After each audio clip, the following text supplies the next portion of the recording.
arrancamos con el tema de hablar del Día Internacional de la Democracia. Lo hacíamos primero con Lu Feingold, la directora de Derechos Humanos de la provincia, y decíamos que íbamos a seguir hablando de este tema porque nos parece realmente una jornada muy interesante, sobre todo para eso, para analizar qué sucede con la democracia. Y para eso ahora hemos convocado a Augusto Grilli Fox, analista en política internacional, a quien tenemos ahí del otro lado. Augusto, Fernando Costabile, Matías G., Claudia Durán te saludan. ¿Cómo estás? Buen día. Buen día, ¿cómo están ustedes? Un gusto, gracias por el contacto. No, gracias a vos. Bueno, queríamos hablar un poco del análisis, ¿no?, de lo que significa este Día Internacional de la Democracia, porque hacíamos un repaso un poco de lo que significa la democracia, que puede ser, que no es única, y que además que puede ser distinta y que debe garantizar derechos humanos, libertades fundamentales, elecciones periódicas, distribución de poderes e independencia del sector judicial. Digo, en el mundo de hoy, ¿esto se cumple, Augusto?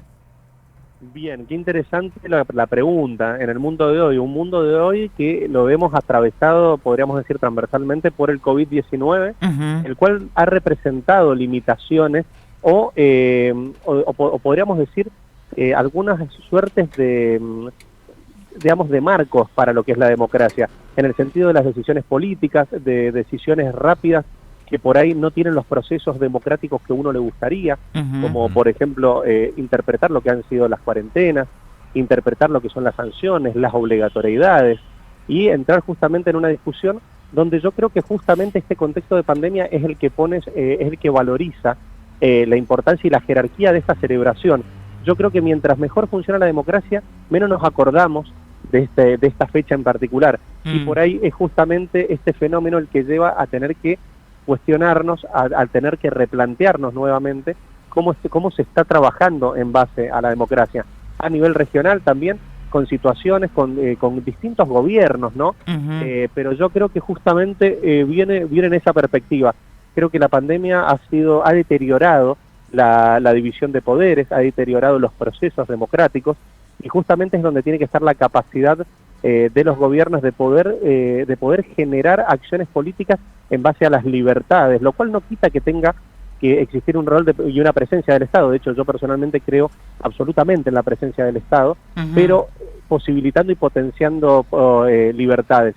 Y es ahí donde también la democracia, creo que el gran desafío que tenemos es entenderla desde una perspectiva occidental y desde una perspectiva en relación a lo que hace a la otra parte del mundo, ¿no? Se me ocurre pensar en un poco más a nivel regional cómo son las democracias de algunos países, ¿no?, que hoy por hoy están como en el ojo del mundo. Venezuela, por ejemplo, Brasil, ¿sí? Son algunas de las que se me ocurren. ¿Cuáles son las diferencias más significativas de esas democracias y de los gobiernos en particular? Porque a pesar de tener un sistema democrático, son cuestionados por cómo los presidentes manejan esa democracia, ¿no? Bien, bueno, yo creo que ahí marcaste un punto que es fundamental, y el otro punto que es el injerencionismo, en el sentido de que las lógicas injerencionistas no son democráticas. O sea, valga el argumento que se plantee y se ponga en valor por ahí, las sanciones económicas, los embargos, no son medidas que le hagan bien a las democracias. Creo que justamente lo que le hace bien a las democracias es el diálogo. Creo que en ese sentido el Reino de Noruega, por ejemplo, ha tenido un rol fundamental en la posición histórica que ha tenido este país en potenciar los diálogos. Creo que hoy Venezuela está atravesando un momento muy interesante en las negociaciones en México. Pero yendo de lleno a lo que me preguntabas en relación a lo que es, por ejemplo, Brasil y lo que es Venezuela, creo que justamente tienen características similares en el sentido de que les cuesta respetar por ahí la división de poderes, entenderla, interpretarla, ejecutarla. Y ahí es cuando uno lo puede querer correr por izquierda o por derecha, pero es cuando se complica aún más. Y sobre todo, ahí sí marco no es por querer favorecer a Maduro, pero sí creo que hoy por hoy Venezuela se encuentra con una realidad externa, que son las sanciones aplicadas, y estas lógicas injerencionistas. La realidad es que lo que hacen es deteriorar la calidad de vida, por lo tanto también lleva a deteriorar lo que son las instituciones. Es ahí donde yo creo que justamente las principales potencias lo que deben generar es diálogo y no intervencionismo. Augusto, vos sabés que se me ocurre inclusive pensar en cuando hablabas del deterioro de la democracia.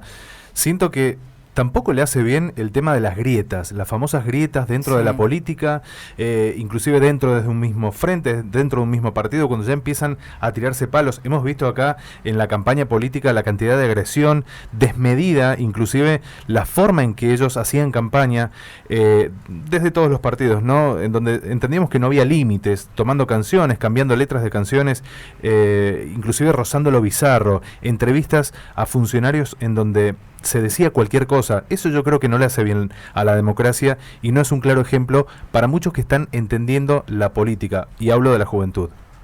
Comparto absolutamente. También me parece grave cuando se utiliza cuando hay acciones unilaterales en nombre de la democracia, cómo se distorsiona el concepto o cómo se lo tratan de adueñar algunos actores. Creo que eso deteriora a la democracia como tal. Y creo que justamente el desafío está en la sinceridad intelectual de los actores que intervienen. ¿Y a qué me refiero con esto? En empezar a notar, a identificar coherencia, primero intelectual, coherencia ideológica, coherencia política. Y creo que eso es por ahí un poco lo que determina y lo que hace a los sujetos de acción democrática. Por otro lado, también interpretar que hay que ver en qué marcos políticos. O sea, yo creo que hoy el mundo está atravesado por grietas.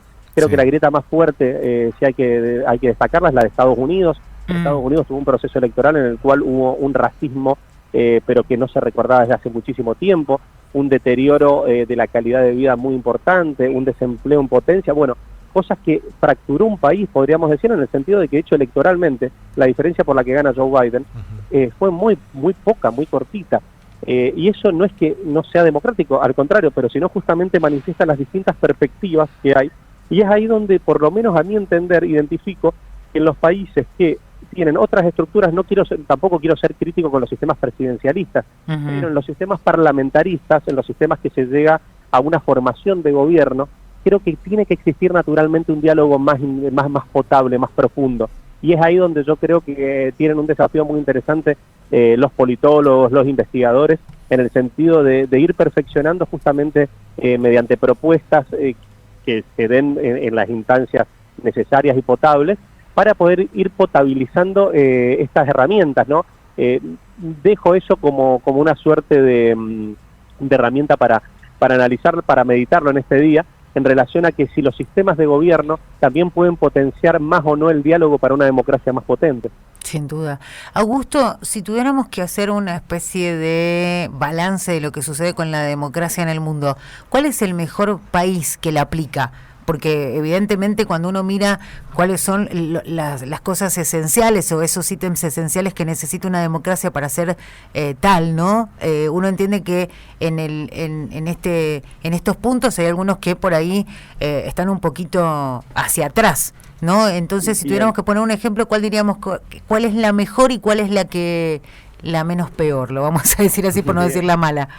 Bien, mirá, yo creo que hay condicionantes para poder interpretar una buena democracia. O sea, para poder hablar de buenas democracias tenés que tener herramientas y elementos por los cuales, si tenés necesidades o tenés índices de pobreza elevados, las discusiones van a ser, por ejemplo, cómo erradicamos la pobreza, cómo alimentamos, pero en países que tenés por ahí esas discusiones resueltas, podés dar otras instancias de discusión, como por ejemplo, ¿qué hacemos con el medio ambiente? No estoy queriendo decir que el medio ambiente sea menos importante, sino más urgente por ahí las emergencias en relación a lo que representa la pobreza, la hambruna.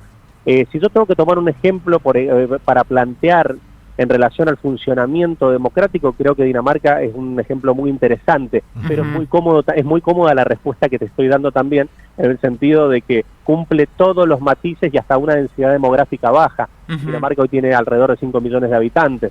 ¿Y cómo haces? Y es un poco injusto poner en esa vara a México, poner esa misma vara a Brasil, donde yo creo que los procesos se van potenciando. Yo creo que hoy por hoy el desafío para poder conservar y potenciar estas democracias está principalmente en manos de los organismos internacionales, donde deben cumplir lógicas técnicas y se deben alejar de los posicionamientos ideológicos partidarios, justamente para poder tratar de dar garantías y seguir cumpliendo estos roles, estas funciones. Vos fíjate, cuando hay un inconveniente electoral en algún país, lo primero que se dice es ¿a dónde están los organismos internacionales garantizando? Bueno, es ahí donde yo creo que hay que poner el ojo. Creo que ahí tiene que estar la ONU a la altura. Creo que se tiene que dar una nueva lógica ante la OEA, la cual ha estado muy deslucida.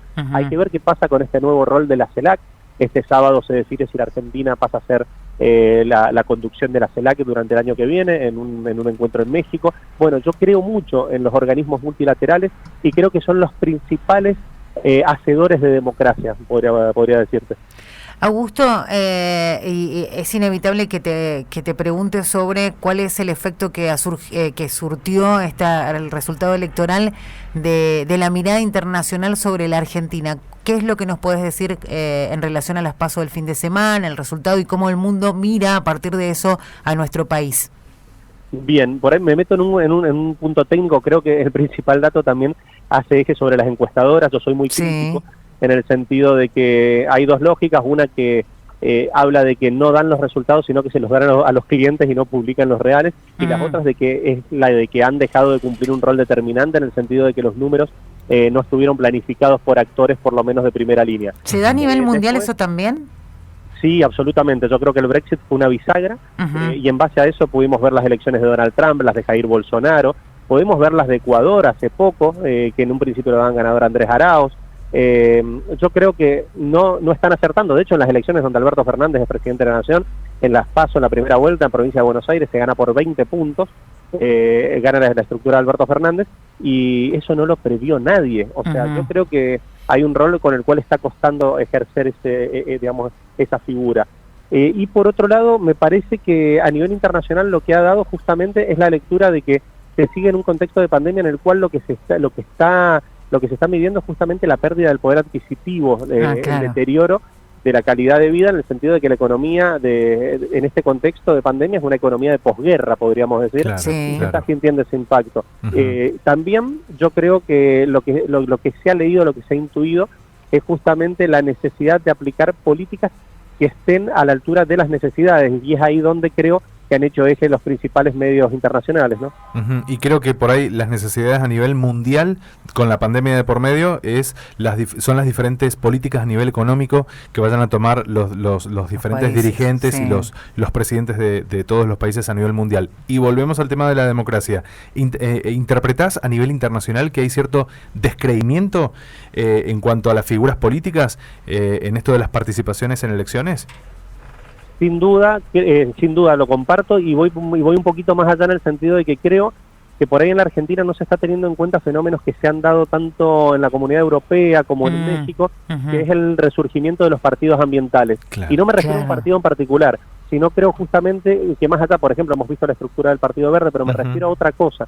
Me refiero justamente a contenidos medioambientales y sobre todo en Mendoza, que podríamos decir que es la cuna de la discusión en materia de medio ambiente.